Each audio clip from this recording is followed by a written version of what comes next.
Voilà, je vous salue dans le nom puissant de Jésus-Christ et je vous accueille dans notre étude biblique.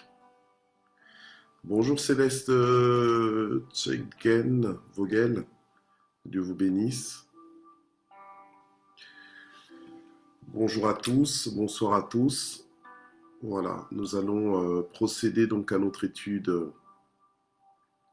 biblique de mercredi. Nous allons poursuivre notre thème que nous avions commencé mercredi dernier. Donc aujourd'hui, c'est la suite et la fin. Bien sûr, l'étude biblique qu'on fait, ce n'est pas pour épuiser complètement le sujet, mais ne fût-ce qu'avoir un survol ou bien un minimum qu'on peut avoir pour nous édifier et pour avancer dans le Seigneur. Voilà, donc ce soir, nous allons voir la place de l'onction, donc la suite et la fin.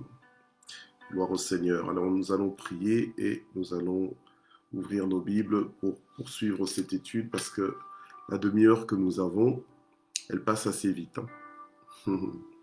Gloire au Seigneur. Éternel notre Dieu, nous voulons te remercier pour ce moment d'étude biblique. Merci pour la présence de chacun. Merci pour ton peuple qui a soif de connaître ta parole, qui veut être nourri par ta parole, être éclairé par ta parole.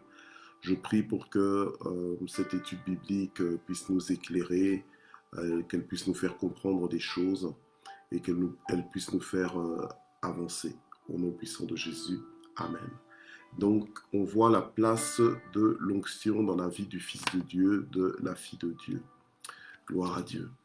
Alors, donc si vous voulez revoir le cours de la dernière fois, ben, les vidéos sont encore disponibles, hein, soit sur YouTube, donc dans notre chaîne de l'Église Parole de Vie, ou alors dans le répertoire des vidéos qui sont sur Facebook. Donc vous êtes, soyez, en tout cas, sentez-vous libre d'en avoir accès, d'aller les voir, de les partager, d'accord, de les revoir. Amen. Gloire au Seigneur. Alors aujourd'hui, ce qu'on voulait voir, donc ce que j'avais promis la dernière fois, c'est que aujourd'hui nous allons voir un petit peu comment recevoir et activer l'onction, d'accord? Comment recevoir et activer l'onction, à savoir que Jésus-Christ lui-même avait besoin de l'onction pour opérer comme il opérait, d'accord? De travailler comme il travaillait. Donc de manifester la gloire de Dieu comme il a manifesté, de confirmer la parole qu'il proclamait, voilà, comme ça se faisait, donc avec des signes et des prodiges. Et on a vu, on a été loin, donc la dernière fois, on est remonté un petit peu comment dans l'Ancien Testament pour voir comment l'onction était utilisée au départ pour oindre les rois, les prêtres, et que c'était aussi une coutume en fait dans le Moyen-Orient, entre autres, d'utiliser l'onction, d'accord? Voilà.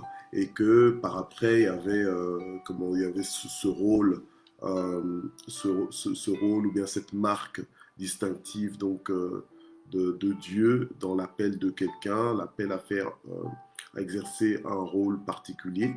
Voilà, et donc c'était marqué par cette onction, onction d'huile.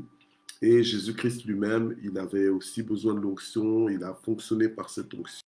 Les apôtres également, ils ont marché dans l'onction, d'accord? Alors on va commencer à partir de là aujourd'hui. On va lire Luc 24, verset 49. Luc chapitre 24, verset 49.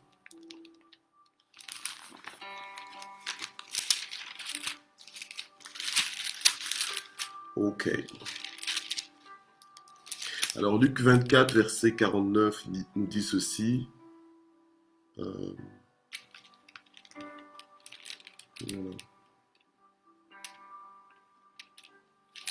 Donc que je lise bien. Luc 24, verset 49 nous dit, « Et voici, j'enverrai sur vous ce que mon Père a promis, mais vous restez dans la ville jusqu'à ce que vous soyez revêtus de la puissance d'en haut. » Donc, c'est Jésus-Christ qui disait aux disciples que donc, voilà, Jésus savait qu'il était aussi nécessaire pour les disciples d'être revêtus de la puissance d'en haut, en tout cas, afin d'aller en mission, afin d'obéir justement à ses commandements. Donc il leur a dit, j'enverrai sur vous ce que mon Père a promis, mais vous restez dans la ville jusqu'à ce que vous soyez revêtus de la puissance d'en haut. Et on retrouve ça entre autres dans Acte 1, verset 8, quand on nous dit que nous recevrons une puissance, celle du Saint-Esprit survenant sur nous, et c'est alors qu'on sera des témoins du Seigneur. D'accord? Acte 1, verset 8. Mais vous recevrez une puissance, celle du Saint-Esprit survenant sur vous, et vous serez mes témoins à Jérusalem, dans toute la Judée, dans la Samarie et jusqu'aux extrémités de la terre. Donc, on voit quand même que l'onction, le fait d'être revêtu de la puissance d'en haut, ce n'est pas juste un extra dont on peut se passer, mais c'est vraiment quelque chose d'incontournable, quelque chose qu'on doit, sur quoi nous devons compter. D'accord? En fait, c'est ça qui nous donne l'autorité, c'est ça qui nous permet de tenir, c'est ça qui nous permet de persévérer, de triompher, c'est ça qui nous permet d'aboutir et d'accomplir ce qu'on est supposé accomplir de façon surnaturelle. Donc c'est ce cachet-là de Dieu, cette marque de Dieu, cette présence du Saint-Esprit dans nos vies d'une façon particulière qui fait que les choses bougent. Amen. Et que nous sommes efficaces pour le royaume de Dieu. Paul aussi dépendait de l'onction du Saint-Esprit. Amen. Et on voit dans 2 Corinthiens 1, verset 21, 2 Corinthiens chapitre 1, verset 21, la Bible nous dit,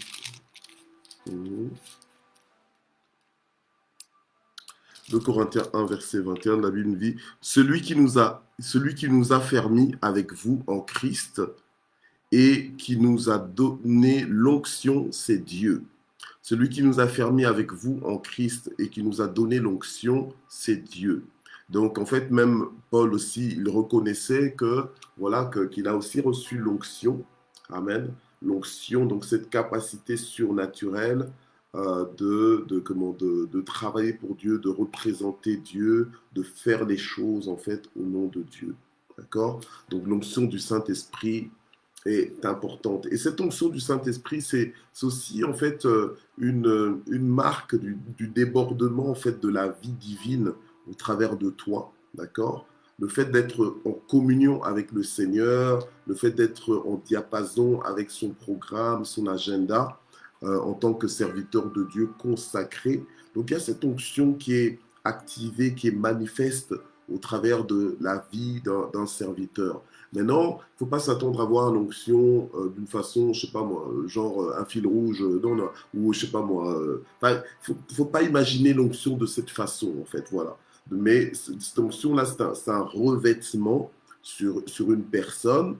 Et ce revêtement, c'est comme on dit parfois, c'est la chose de Dieu qu'on distingue dans une personne. Voilà. On se rend compte que cette personne a vraiment la marque de Dieu. Donc Dieu l'utilise. Dieu a mis quelque chose de particulier en cette personne. Et c'est ça qu'on peut aussi, en fait, appeler, entre autres, l'onction. D'accord? Et donc, tout appel, en fait, nécessite l'onction divine pour garantir la réussite de cet appel, pour garantir la distinction même de cet appel. Amen. Voilà. Alors, en principe, quand tu es baptisé du Saint-Esprit, donc c'est-à-dire que quand tu es, normalement, quand tu es baptisé du Saint-Esprit, en principe, ça se manifeste comme un des signes qui montre que tu es baptisé du Saint-Esprit, c'est quand tu parles en fait en langue, d'accord? Donc voilà, les disciples, par exemple, quand Jésus leur a dit, puisqu'on vient de le voir, Jésus leur a demandé d'attendre, de recevoir la puissance qui viendrait donc du Saint-Esprit, cette puissance qui viendrait sur eux. Et à partir de là, maintenant, ils seraient les témoins du Seigneur. Et donc, en fait, ils se sont attendus réellement. Ils n'ont pas quitté Jérusalem tant qu'ils n'avaient pas reçu cette onction-là. D'accord? Alors, à partir du moment où ils ont reçu l'onction, et c'est ça qu'on voit dans Acte 2, c'est que au jour de la Pentecôte, donc le Saint-Esprit est survenu sur eux, et c'est alors qu'ils ont commencé à parler de langues nouvelles. des nouvelles langues, toutes sortes de langues. Et là, il parlait des langues intelligibles, mais qu'ils n'avaient pas appris à l'école, mais que par l'onction du Saint-Esprit, en fait, ils ont eu cette capacité surnaturelle de parler ces langues-là. Et donc, du coup, les gens qui venaient des contrées où on parlait les langues que soudainement les disciples ont parlé, parce que baptisés du Saint-Esprit, eh bien, ils reconnaissaient la langue et pouvaient comprendre ce qu'ils étaient en train de dire. D'accord? Maintenant, dans la Bible, on dit quand on parlerait les langues des hommes et des anges. Donc voilà, donc dans le parler en langue, des fois, nous pouvons parler des langues qui sont intelligibles, mais que nous n'avons pas apprises. Même tu peux parler en langue, mais en fait, tu peux réaliser même que tiens, je suis en train de parler, par exemple, le chinois, ou je suis en train de parler, je sais pas moi, l'arabe, ou parler le japonais, ou parler une langue d'Afrique, ou je sais pas, voilà. Mais tu te rends compte que c'est une langue dont tu as déjà entendu parler, quoi, en fait, voilà. Mais même si tu ne la connais pas.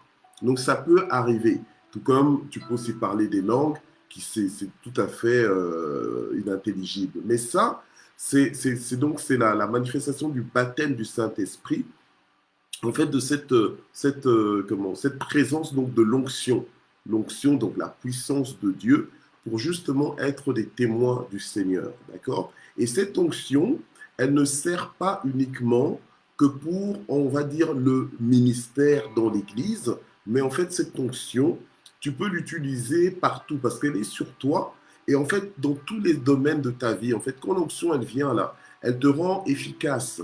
Elle te rend efficace en toutes choses, d'accord? Donc, par exemple, si tu as l'onction pour être parent, tu deviens un parent qui arrive à relever tous les défis. Tu deviens un parent qui arrive à canaliser ses enfants, même si les enfants vont dans tous les sens. Donc voilà. Donc tu deviens un mari sous l'onction, en fait, tu réussis, d'accord? Donc tu réussis, tu relèves tous les challenges, tu triomphes, en fait, voilà. Donc c'est ça, en fait, la nécessité de l'onction. Quelqu'un qui ne comprend pas l'onction ne va pas rechercher l'onction. Quelqu'un qui ne comprend pas l'onction ne va pas s'attendre à recevoir l'onction, va même s'en passer, en fait, ne va pas voir la valeur de l'onction pour pouvoir la rechercher. Tandis que quand tu comprends qu'il y a une dimension en Dieu, hein, donc par l'onction du Saint-Esprit, il y a une dimension en Dieu que tu peux atteindre, qui peut complètement changer la qualité de ton ministère. Je voudrais vous donner un exemple concret. Moi, c'est par rapport à mon expérience personnelle, mon ministère. En fait, au départ, je ne comprenais pas forcément ce que ça voulait dire l'onction. D'accord? Aujourd'hui, je comprends en partie, je comprends déjà suffisamment, mais j'espère grandir encore dans la révélation de ce qu'est véritablement l'onction, de comment fonctionner dans l'onction, comment voilà. Mais ce que je connais pour l'instant, c'est déjà pas mal par rapport à ce que je ne connaissais pas dans le passé. Donc, j'étais dans le ministère depuis longtemps, ça fait plus de 20 ans que je suis dans le ministère en tout cas. Bon, officiellement 20 ans, mais bon, après, j'ai des années en plus où j'étais, on va dire, plutôt berger ou responsable dans l'église, mais bon, voilà. Mais dans le ministère, c'est réellement 20 ans, 21 ans que je suis vraiment, que j'exerce vraiment en tant que pasteur. Mais dans mes premières années, en fait, j'avais la formation, c'est vrai, j'étais un bon disciple, du moins un disciple persévérant. Donc je marchais dans la sanctification et tout, mais en fait, je servais Dieu, mais dans une dimension un peu limitée. Dans une dimension un peu limitée, je ne maîtrisais pas trop les paramètres, je ne possédais pas trop, en fait, on va dire, le ministère, dans le sens que des fois, il y avait des choses qui m'échappaient. Ok? Mais, mais je savais que j'avais besoin de la puissance du Saint-Esprit pour vraiment commencer à voir des signes, des prodiges, comment voir le ciel intervenir de façon surnaturelle. Alors, mais c'est des choses que j'ai commencé à rechercher parce qu'il faut rechercher ça, d'accord? Je commençais à rechercher ça, à prier pour ça, à demander des prières aux personnes qui fonctionnaient déjà dedans, qui opéraient dans cela, pour que ça vienne dans ma vie, que ce soit activé dans ma vie. Et à un moment donné, ça commençait à être activé dans ma vie. Et maintenant, je commençais à voir et à vivre des choses surnaturelles. Amen. Par le déclenchement que mon ministère apportait, en fait. Voilà. Donc, c'est là que je peux vraiment réaliser que le parler en langue, oui, tu parles en langue, mais maintenant, il faut comprendre aussi pourquoi tu parles en langue, qu'est-ce qui se passe, qu'est-ce que tu as, en fait. Vous voyez, par exemple, Pierre et Jean, lorsqu'ils allaient au temple dans Acte 3, et ils ont dit au boiteux de naissance, je n'ai ni or ni argent, mais ce que j'ai, je te le donne. C'est parce qu'ils savaient ce qu'ils avaient, qu'ils ont réussi à donner ce qu'ils avaient, qu'ils pouvaient donner ce qu'ils avaient. Mais tant que tu ne comprends pas ce que tu as, parce que spirituellement, c'est abstrait, mais si tu te connectes à cela, maintenant, tu prends possession de ce qui t'appartient. D'accord? Voilà. Alors, à partir du moment où Pierre et Jean ont compris qu'ils avaient quelque chose, qu'ils avaient l'onction de Dieu dans leur vie, ils ont pu libérer cette onction. Ils l'ont libérée comment? En ordonnant que le boiteux de naissance sorte de son handicap. Et ils l'ont fait sortir de son handicap par l'onction. Parce que l'onction brise tous les jougs. L'onction est là pour briser tous les jougs. L'onction confond en fait toutes les lois. D'accord? Voilà. Donc, c'est ça. Donc, si nous comprenons la valeur de l'onction, nous allons chérir l'onction, nous allons nous assurer d'être loin, en fait. Amen. Et de progresser dans cette onction-là. Voilà. Alors, on va lire 2 Timothée, chapitre 1, verset 6. 2 Timothée, chapitre 1, verset 6. Donc, j'avais dit que si jamais vous avez des questions, vous pouvez toujours les poser. À un moment donné, je vais faire attention à vos commentaires. Je vais vite les parcourir, comme là, je suis en train de faire maintenant. Je vois qu'il n'y a pas de questions encore. OK, bon. Voilà. Bon, mais si jamais vous avez des questions, sans me faire sortir de mon étude biblique, des questions en rapport avec l'étude biblique, là, je peux toujours essayer d'y répondre, ne fût-ce qu'à la fin de l'étude biblique. Donc, 2 Timothée, chapitre 1, verset 6.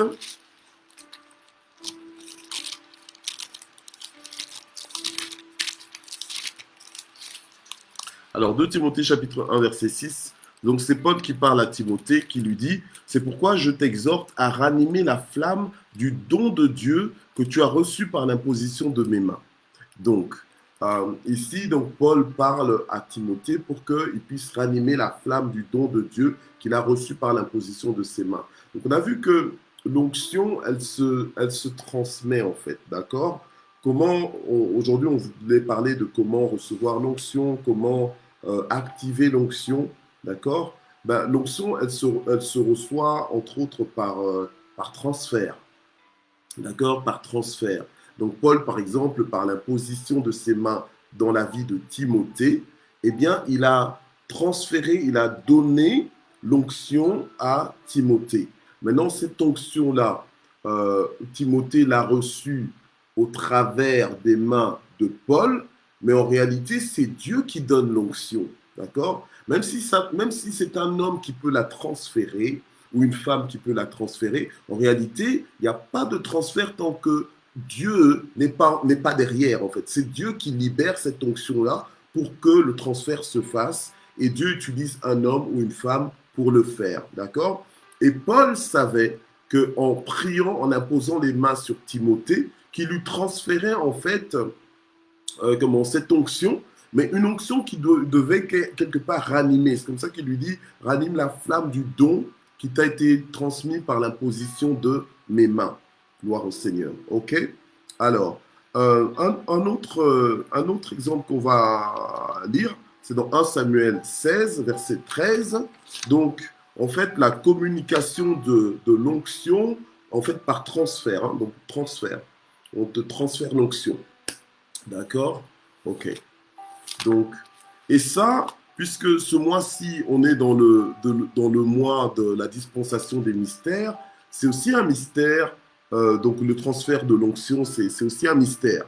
C'est quelque chose que comment tu peux passer à côté si tu n'es pas au courant que l'onction se transfère. Tu peux complètement passer à côté de l'onction. Alléluia. Alors que tu étais à côté d'une personne qui pouvait justement te transférer cette onction-là. Amen. Gloire à Dieu. Alors, 1 Samuel 16, verset 13. Donc, la Bible nous dit que Samuel, il prit la corne d'huile et l'oignit au milieu de ses frères, et l'Esprit de l'Éternel s'empara de David, et à partir de ce jour et après. Et Samuel se leva et s'en alla à Rama. Donc, ici, on nous raconte comment le prophète Samuel il avait oint David donc comme roi. Maintenant, il a oint David comme roi, mais ça n'a pas fait pour autant entrer directement David, ça n'a pas fait monter directement sur le trône. Mais il avait déjà reçu cette onction-là. D'accord? Et là, vous voyez que c'est une onction pour un poste gouvernemental. Mais il avait déjà reçu l'onction. Et la Bible nous dit qu'à partir du moment où il a reçu l'onction, l'Esprit du Seigneur maintenant s'est emparé de David.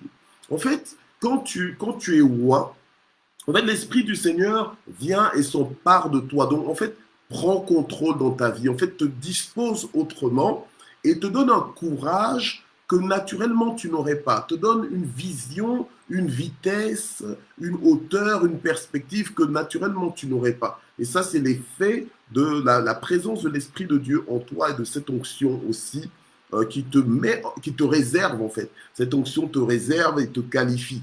Donc à partir de ce moment-là, la Bible nous dit que l'Esprit du Seigneur s'empara de lui à partir de ce jour et après. D'accord? Alors, 2 Samuel 2, verset 4, on nous montre encore comment, par après, Samuel va à nouveau être oint. Amen. Gloire à Dieu. Donc 2 Samuel 2, verset 4.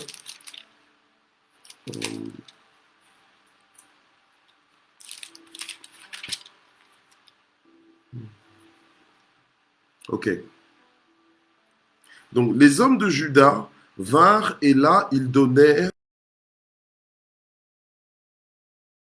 roi sur la maison de Juda. Et on fit un rapport à David selon lequel les hommes de Yabesh en Gad avaient enseveli Saül. Donc, vous voyez que ce n'est pas forcément quelqu'un qui opère sous l'onction royale qui peut oindre un roi.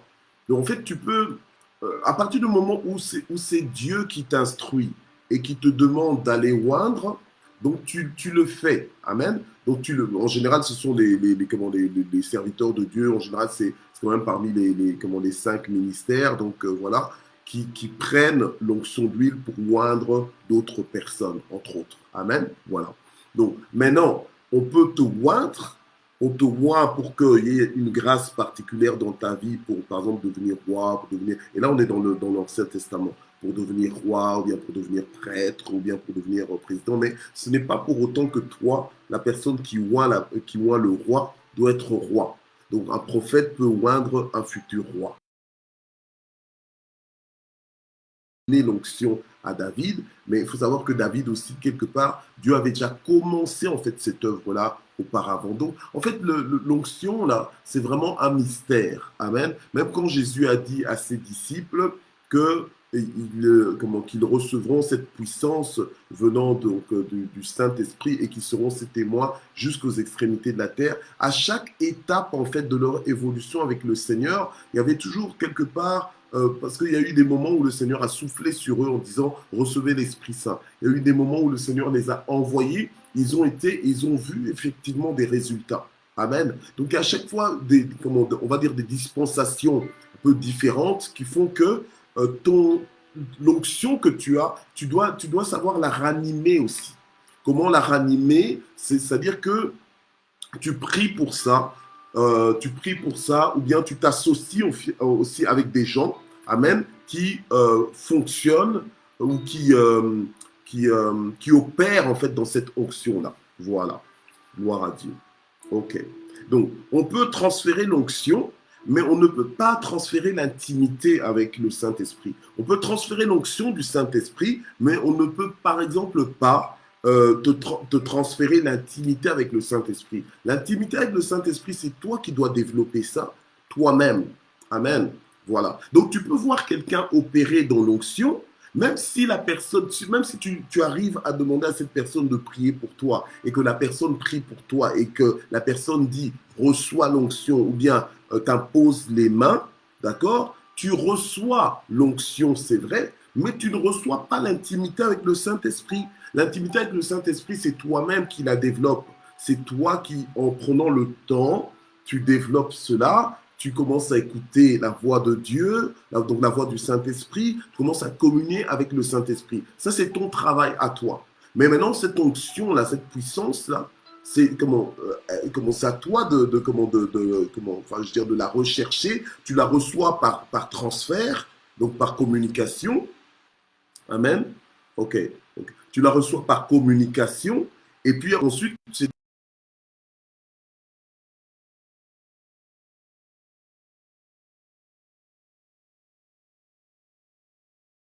de recevoir donc l'onction, entre autres, c'est par association. C'est par association.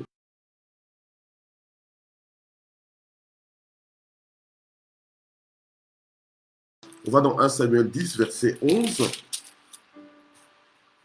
1 Samuel 10, verset 11. La Bible nous dit ceci, tous ceux qui l'avaient connu auparavant virent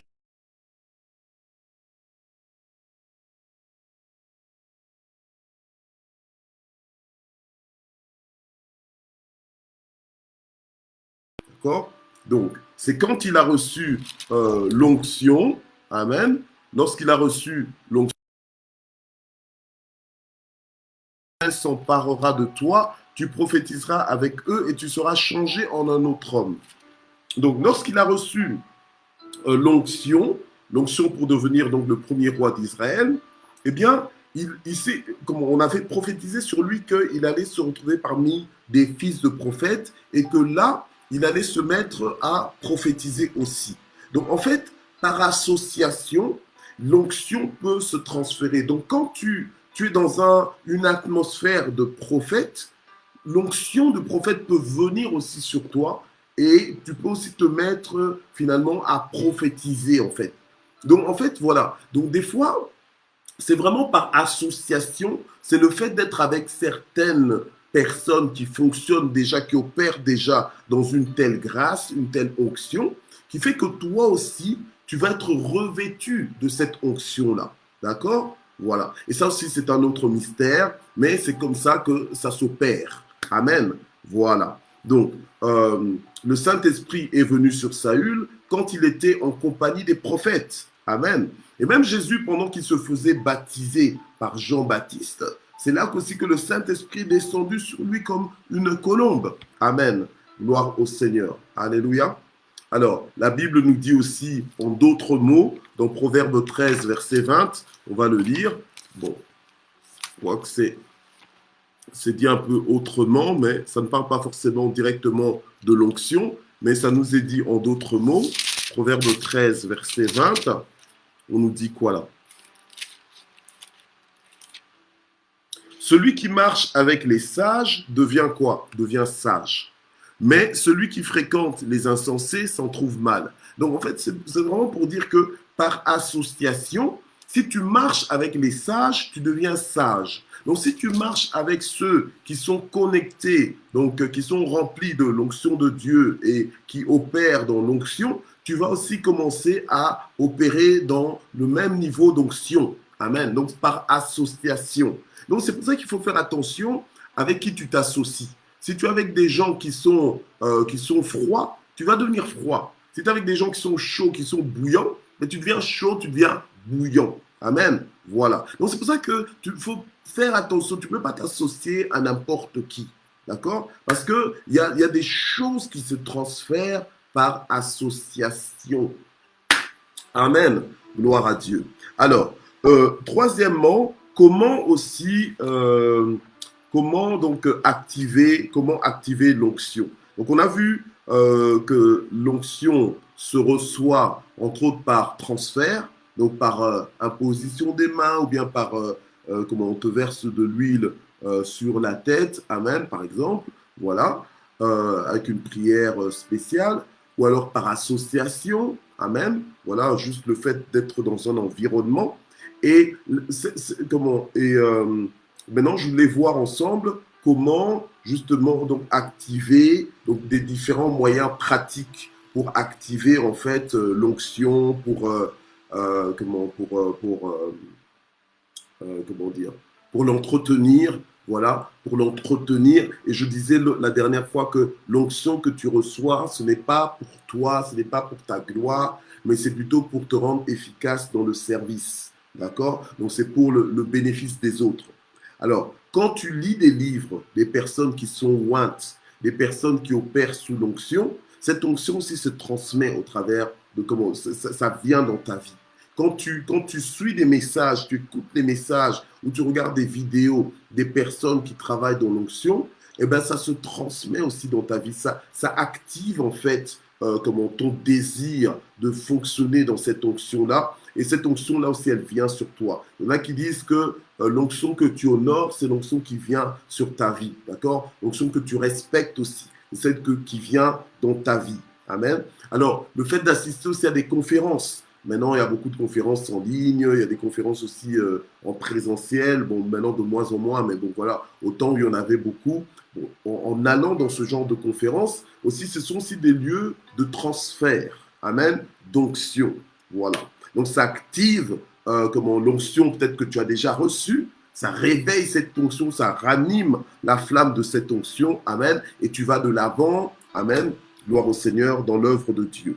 Alors, suivre ce que Dieu utilise, mais les suivre en tant que disciple. Marie, par exemple, elle était associée à Élisabeth quand le Saint-Esprit faisait justement des choses dans Élisabeth, et elle aussi, bon, par association. Donc vraiment, le fait d'être ensemble comme ça, donc le Saint-Esprit fait souvent des choses. Vous savez, quand le Saint-Esprit commence à opérer dans une personne, après ça va devenir comme un mouvement. Amen. Un mouvement qui va se répandre sur toutes les personnes qui sont associées peut-être à la personne avec qui le Saint-Esprit a commencé à faire des choses. Amen. Gloire au Seigneur. Alors, le fait aussi de servir quelqu'un qui opère sous l'onction, en fait, c'est vraiment un bon canal pour que cette onction-là coule sur toi. Par exemple, à l'exemple de Élisée qui servait Élie. Il servait Élie. Souvent, nous voulons juste faire de personnes, oh tiens, deviens mon encadreur, simplement parce que tu veux cette onction-là, mais va plutôt avec la mentalité de servir. Tiens, je vais juste te servir, je suis là juste pour servir, un peu comme Élisée servait Élie. C'est au moment où Élie a demandé à Élisée, que veux-tu que je te donne? Que Élisée a prononcé le désir profond de son cœur, c'est que je puisse recevoir la double onction de ton esprit. Donc, en fait, que je sois un peu ton héritier, l'héritier de ton ministère, que je sois celui qui va porter ton manteau, à qui tu vas laisser le manteau. Amen. Pour continuer l'œuvre, entre autres. Alléluia. Amen. Et ce sont des choses qui, aujourd'hui, des fois, nous négligeons. Mais souvent, quand un homme de Dieu qui a opéré dans l'onction du Saint-Esprit, par exemple, il retourne auprès du Père, souvent son manteau doit se retrouver quelque part dans son successeur. Amen. Et souvent, son successeur, c'est quelqu'un qui était déjà à son service, souvent. D'accord? Ok. Donc, nous devons comprendre que l'onction, là, ça se transfère, soit volontairement comme ça, donc en fait, on te communique cela, ou alors par association aussi. Amen. Gloire au Seigneur. Et toi-même aussi, tu peux activer cela en lisant des livres, en écoutant des messages, en servant les personnes qui marchent déjà dans cette onction-là, donc en les soutenant. Amen. Les soutenir par des services, mais tu peux aussi les soutenir par peut-être financièrement. Quand tu soutiens un ministère, en fait, tu es en train de semer là où tu veux grandir. Tu sèmes là où tu veux grandir. Tu sèmes là où tu veux te développer. Amen. C'est pour ça que lorsque tu honores une onction, ben, les avantages de cette onction-là aussi, elles viennent sur ta vie. Amen. Gloire au Seigneur. Donc tout ça, ce sont des moyens, des façons que Dieu nous donne, en fait, de pouvoir ou bien de pouvoir nous positionner pour recevoir l'onction et être efficace dans notre mandat. Parce que nous ne sommes pas ignorants que nous sommes tous porteurs d'un mandat. Dieu nous a placé un mandat dans chacune de nos vies, mais ce mandat-là, nous ne pouvons pas l'accomplir sans onction. Nous avons besoin de l'onction du Saint-Esprit. Amen.